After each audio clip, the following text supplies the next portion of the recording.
আজকের বিশ্ব বাস্তবতায় আমরা যারা নিজেদেরকে মুসলিম দাবি করছি, আমাদের সবচেয়ে বড় গর্বের বিষয় ছিল আমরা আল্লাহতে বিশ্বাসী, আখেরাতে বিশ্বাসী, জান্নাতে বিশ্বাসী। আমার কাছে দুনিয়ার মোহ তো খুব বেশি একটা আমাকে দুর্বল করতে পারার কথা না। দুনিয়ার সব কিছু যদি আমাকে দিয়ে দেওয়া হয়, আমি জানি এখানকার কোনো প্রাপ্তির নিশ্চয়তা নাই, তৃপ্তির স্থায়িত্ব নাই, কোনো প্রাপ্তির নিশ্চয়তা নাই। আমি সুখী হব কোনো গ্যারান্টি আছে?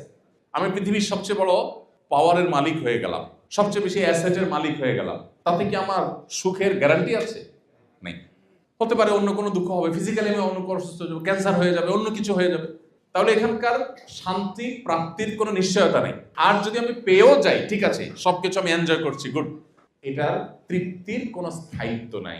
আমার মৃত্যু আসলে আমাকে চলে যেতে হবে সব রেখে। তাহলে ইমানদার দুনিয়ার জন্য চেষ্টা করবে, কিন্তু এরকম হবে না যে তার আখেরাত বরবাদ করে দিয়ে, জান্নাত বরবাদ করে দিয়ে, আল্লাহর অসন্তুষ্টি নিয়ে হলেও তার দুনিয়া চাই, টাকা আমাকে লাগবেই লাগবে, তাতে আমার আদর্শ যাক, হালাল হারাম বাজ বিচার না করে হলেও, আল্লাহ নাখোশ হলেও, জাহান্নামে যেতে হলেও আমি হারাম করব, আমি কোম্পানির ফাঁকি ঝুঁকি দিব, আমি 2 নম্বরের পথে উপার্জন করব, যেই ইনকামটা আমার জন্য অ্যালাউড না সেটাও আমি কামাই করব, আমি অবৈধ পথে উপার্জন করব, আমি ভোক্তাকে ক্ষতিগ্রস্ত করব, আমি মিথ্যা করব, প্রতারণা করব, তারপর দিন শেষে আমার টাকা চাই।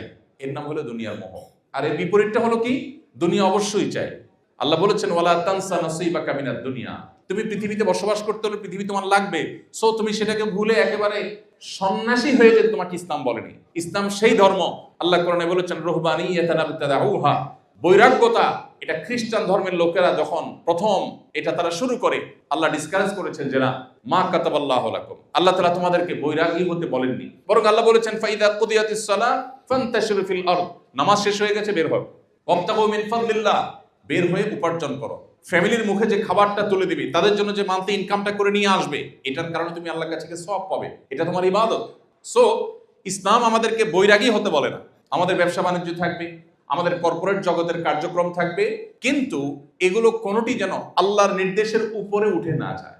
আমার যদি কখনো অপশন আসে, আমি হয় আমার পার্থিব স্বার্থকে সামনে রাখবো, আর না হয় আল্লাহর নির্দেশকে সামনে রাখবো। অ্যাজ এ মুসলমান, যেহেতু পার্থিব স্বার্থ সামনে রাখলে আমি যা পাবো সেটা খুবই সীমিত, আর আল্লাহ আখিরাত সম্পর্কে কোরআনে বলেছেন ওয়াল আখিরাতু খায়রুন ওয়া আবকা, আখিরাত হলো সবচেয়ে ভালো এবং অনন্তকালের, অতএব আমি সেটাকে প্রায়োরিটি দিব। ব্যাস, এটা হলো ইমানদার।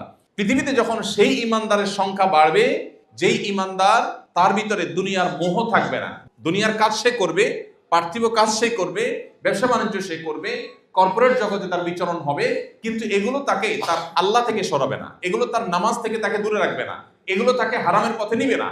এই জায়গাটা যদি মুসলমান এনশিওর করতে পারে, তাহলে সেই 1450 বছর আগে মুসলমান যেভাবে পৃথিবীকে শাসন করেছে, আজও মুসলিম আবার সেই সম্মান, সেই গৌরব, সে হারানো ঐতিহ্য, সে মর্যাদা আবারও ফিরে পেতে পারে। আর যদি মুসলমান নামকাওয়াস্তে মুসলমান হয়, যে মুসলমান জুমা পড়ে 5 ওয়াক্তের খবর নাই, 2-4 ওয়াক্ত পড়ে বাকিগুলোর খবর নাই, নামাজ পড়ে ঠিকই 5 ওয়াক্ত কিন্তু হালাল হারামের খবর নাই, লেবাস লাগায়, দাড়ি লাগায় ঠিকই কিন্তু আচরণ ভালো নয়, যে মুসলমানের একটা দিক ঠিক আছে আরেক দিক ঠিক নেই, তার ইবাদত ঠিক আছে, তার লেনদেনটা ভালো না, তার লেনদেন ভালো আছে, তার আচরণটা ভালো না, এজ এ মুসলমান তিনি যখন পরিপূর্ণ পারফেক্ট মুসলমান হয়ে উঠতে না পারবেন, তখন সেই মুসলমান খড়কুটোর মতো হবে, লাঞ্ছিত হবে, অপমানিত হবে, নির্যাতিত হবে, জুলুমের শিকার হবে, আক্রান্ত হবে, দুনিয়াও তার শেষ হবে, আখিরাতেও সে এক দৌড়ে জান্নাত পেতে পারবে না।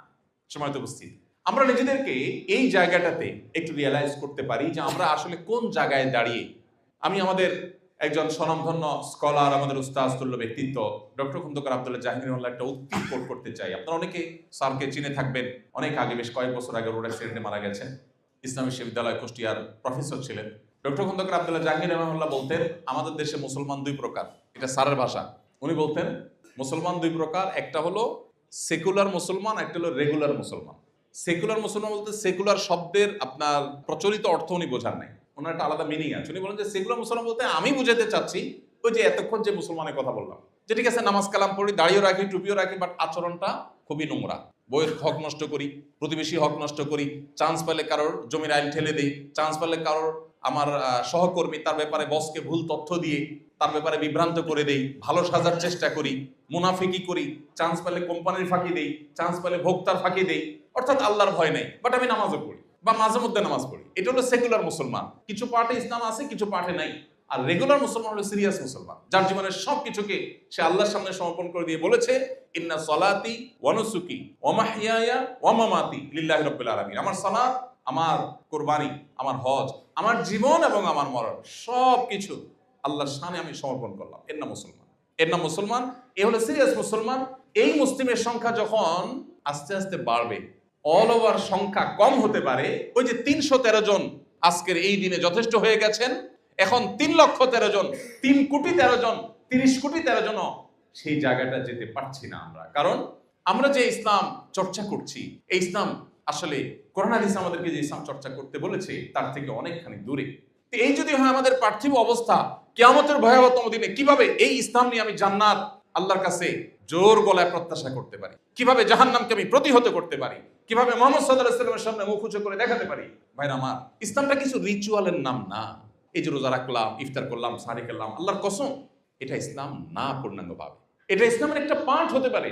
ইসলাম আপনি আপনার ডেস্কে যখন কাজ করেন, আপনি বাসায় ওয়াইফের সাথে কতক্ষণ চ্যাটিং করেন আর কোম্পানির কাজ কতক্ষণ করেন, মাঝে ফাঁকি কতক্ষণ দিলেন, এই হিসাবটা আপনার সেন্সে যদি আসে, দিস ইজ ইসলাম।